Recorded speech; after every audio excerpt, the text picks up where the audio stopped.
sahabat Pijar TV, terima kasih sudah klik video YouTube ini. Kiranya kebenaran firman yang saudara dapatkan menerangi kehidupan saudara.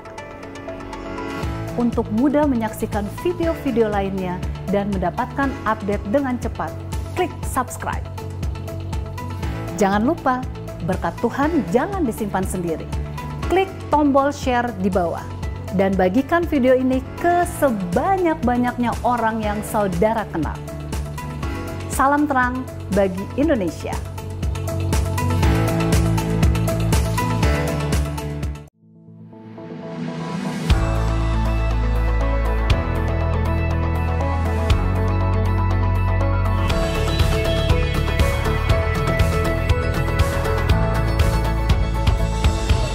Shalom sahabat pijar.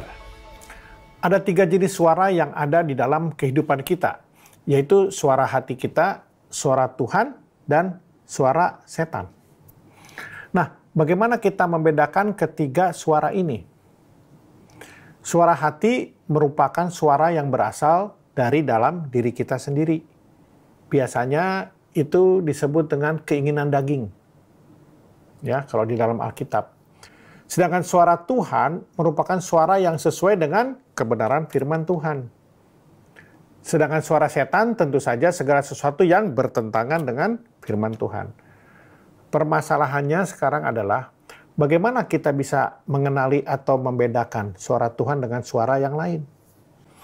Nah, dalam kehidupan ini, dalam kehidupan kita sehari-hari, seringkali kita tidak peka dengan suara Tuhan. Sehingga banyak pesan Tuhan yang berlalu begitu saja. Hal yang menyebabkan kita tidak bisa mendengar suara Tuhan adalah apa? Kebisingan dunia. Kebisingan dunia ini biasanya berupa kesibukan kita, masalah hidup, keinginan daging, pengajaran palsu, dan juga mungkin teknologi. Kebisingan dunia akan membuat fokus kita menjadi teralihkan kepada hal-hal yang memuaskan apa? Keinginan kita sendiri. Sebagai orang-orang percaya, kita harus hidup berdasarkan suara Tuhan, bukan suara manusia, apalagi suara setan. Oleh karena itu, penting bagi kita untuk menyadari bahwa kita membutuhkan suara atau tuntunan Tuhan di dalam hidup kita. Nah, kalau kita lihat firman Tuhan di dalam 2 Timotius 3 ayat 16, dikatakan demikian. Segala tulisan yang diilhami Allah memang bermanfaat untuk mengajar, untuk menyatakan kesalahan, untuk memperbaiki kelakuan, dan untuk mendidik orang dalam kebenaran.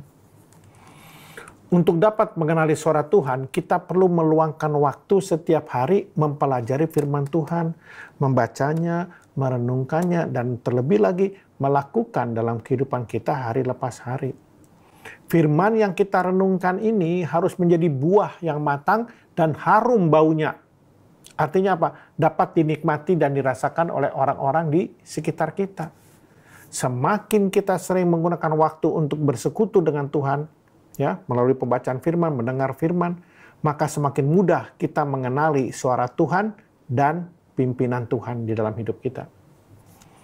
Kalau kita baca firman Tuhan di dalam Yohanes 10 ayat 27, Yohanes 10 ayat 27.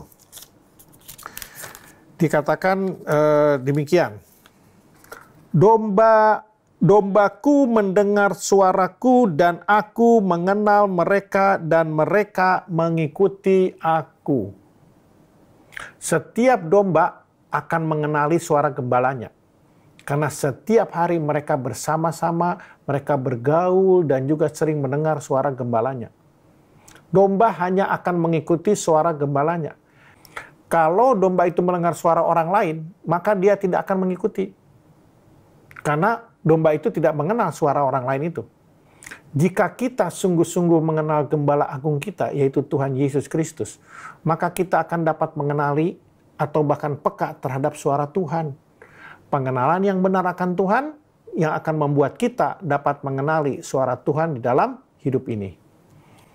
Nah, kalau kita baca di dalam Roma 8 ayat 14, Roma 8 ayat 14, dikatakan demikian. Semua orang yang dipimpin Roh Allah adalah anak Allah. Setiap anak Allah pasti bisa mengenali suara bapaknya. Sebagai contoh, ketika kita berada di keramaian, seorang anak tetap bisa mengenali suara bapaknya sekalipun pada saat itu ada banyak suara yang dia dengar. Karena dia sudah mengenal suara bapaknya tersebut, makanya dia bisa mengenali di tengah-tengah keramaian. Begitu juga dalam hubungan kita dengan Bapa di surga, ketika kita menjadi anak Allah, kita seharusnya bisa mendengar suara Bapa surgawi kita di tengah-tengah keramaian dunia. Nah, anak Allah adalah seorang yang dipimpin oleh Roh Allah.